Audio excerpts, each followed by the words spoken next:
রসগোল্লা এটা কিন্তু আমাদের ট্র্যাডিশনাল একটা মিষ্টি, যে কোনো অনুষ্ঠানে এটা কিন্তু থেকেই থাকে। আর এটা কিভাবে বাসায় তৈরি করবেন আর স্পঞ্জ রসগোল্লা কিভাবে তৈরি করবেন সেই টিপসগুলোই আজকে আপনাদের সাথে শেয়ার করব।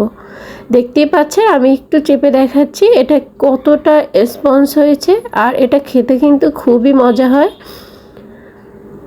ঝটপট বাসায় এটা তৈরি করে ফেলতে পারবেন কোনো ঝামেলা ছাড়াই।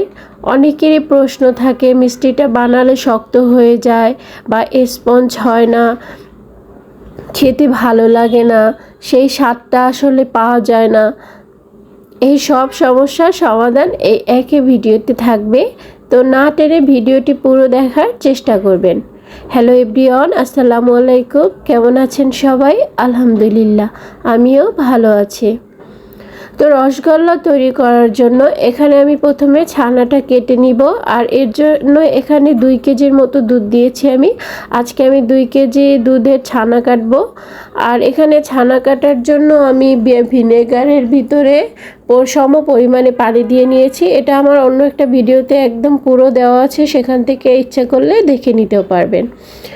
আর ভিনেগারটা আপনাকে অল্প অল্প করে দিতে হবে, কারণ একসাথে আপনি বেশি ভিনেগার দিয়ে দিলে কিন্তু ছানাটা শক্ত হয়ে যাবে। আর যদি 1 কাপ পানি নেন তাহলে 1 কাপ ভিনেগার নেবেন, এরকম করে তৈরি করতে হবে। সম পরিমাণ পানি দিয়ে ভিনেগারটা তৈরি করতে হবে।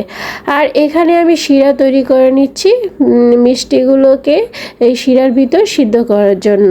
আর এখানে দারচিনি এলাচ দিয়ে দিচ্ছি, আর দিয়ে দিচ্ছি 2 কাপ পরিমাণ চিনি, আর দিয়ে দিচ্ছি সামান্য লবণ। এটাকে নেড়েচেড়ে ভালো করে চুলায় আমি বসিয়ে রাখবো।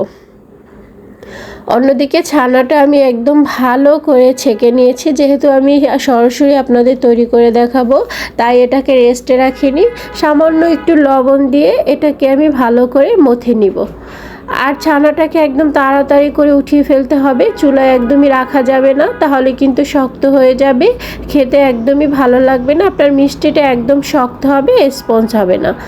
আরেকটি কথা মাথায় রাখতে হবে, স্পঞ্জ মিষ্টির ক্ষেত্রে কিন্তু ছানাটাকে একদমই মিহি করা যাবে না, হালকা করে আপনাকে মথে নিতে হবে। ভালো করে মথে নেওয়া হয়ে গেছে আমার। এ পর্যায়ে আমি একটু লেচি কেটে নিচ্ছি। আর এটা লেচি কেটে নিলে আপনার মিষ্টিগুলো সব এক সাইজের হবে, দেখতে ভালো লাগবে। তাই আপনি ইচ্ছে করলে অল্প অল্প ডো নিয়েও মিষ্টিটা তৈরি করতে পারেন, তাতে করে কোনো সমস্যা নেই। হাতে একটু ঘি মেখে আমি মিষ্টিগুলোকে আস্ত করে চেপে চেপে একটু গোল শেপ দিয়ে নিচ্ছি, যেহেতু রসগোল্লা তৈরি করব আর রসগোল্লা তো গোলই হয়ে থাকে, তাই আমি গোল শেপ দিচ্ছি। আপনারাও ঠিক সেম প্রসেস ফলো করে এরকম গোল দিয়ে নেবেন। আমি সাইজটা একটু বড় তৈরি করছি, আপনারা ইচ্ছা করলে ছোট ছোটও তৈরি করতে পারেন। একইভাবে আমি সব মিষ্টিগুলোকে তৈরি করে নিয়েছি। আর শিরার পানিটা তো আগেই চুলায় আমি বসিয়ে দিয়েছিলাম, যখনই ফুটে উঠবে তখনই আমি মিষ্টিগুলো দিয়ে দিব। আর এ পর্যায়ে আমার মিষ্টিগুলো বানানো হয়ে গিয়েছে, আর শিরার পানির ভিতর আমি সব মিষ্টিগুলোকে একসাথে ছেড়ে দিচ্ছি আর ঢাকনা দিয়ে ঢেকে দিচ্ছি। এরকম 10 থেকে 15 মিনিটের মতো আপনাকে ওয়েট করতে হবে। এটা কিছুতেই ঢাকনা খোলা যাবে না, দেখবেন মিষ্টিগুলো আস্তে আস্তে করে একদম ফুলে একদম বড় হয়ে গিয়েছে। ঢাকনা বারবার খুলতে থাকলে কিন্তু মিষ্টিগুলো চুপসে যাবে।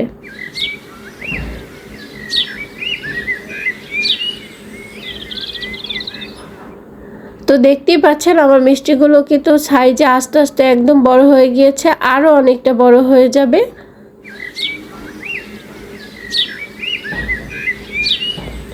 আর চুলার আঁচটা এখানে মিডিয়ামে রাখলে হবে, একদম লোতে রাখা যাবে না।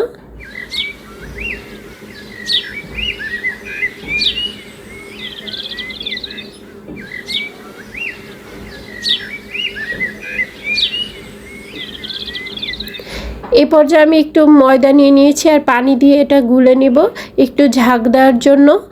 আর অনেকেরই প্রশ্ন থাকতে পারে ঝাঁকটা কেন দেওয়া হয়। এই ঝাঁকটা দিলে মিষ্টিটা একদম উল্টে পাল্টে সমানভাবে সব সাইড সুন্দরভাবে হয়ে থাকে, এজন্য এই ঝাঁকটা অবশ্যই স্কিপ করবেন না, এটা দেওয়ার চেষ্টা করবেন। আমি একটু ঢাকনা খুলে মিষ্টিটাকে নেড়ে চেড়ে আবার ঢাকনা দিয়ে ঢেকে রাখবো।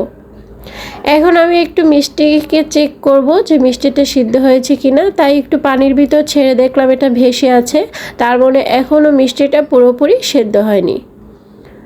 আমি ঢাকনা দিয়ে ঢেকে চুলায় মিষ্টিগুলোকে আবার বসিয়ে দিয়েছি।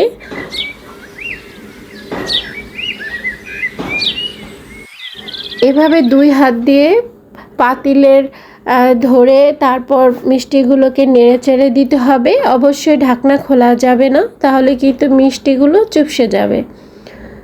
তো এই পর্যায়ে আমি চুলাটা অফ করে দিব। এভাবে 1 ঘন্টা রেস্টে রাখবেন। আর 1 ঘন্টা পর দেখতেই পাচ্ছেন মিষ্টিগুলো একদম ফুলে পানিতে কিন্তু ডুবে আছে। তো এই পর্যায়ে আমার মিষ্টিগুলো একদমই তৈরি হয়ে গিয়েছে। আর এটা খেতে কিন্তু খুবই মজা হয়। রসগোল্লা যারা পছন্দ করেন তারা বাসায় এভাবেই বানিয়ে ফেলতে পারেন। আর আমার ভিডিওটি যদি ভালো লেগে থাকে অবশ্যই একটি লাইক দিবেন। আমি আবারও চেষ্টা করব নতুন কিছু ভিডিও নিয়ে আসার জন্য। আর খুব কাছ থেকে মিষ্টিগুলো দেখতে পাচ্ছেন কতটা সুন্দর লাগছে। এটা কিন্তু খেতেও খুব ভালো লাগে। বাসায় তৈরি করবেন আর কমেন্ট সেকশনে আমাকে জানাবেন অবশ্যই যে কেমন হয়েছিল।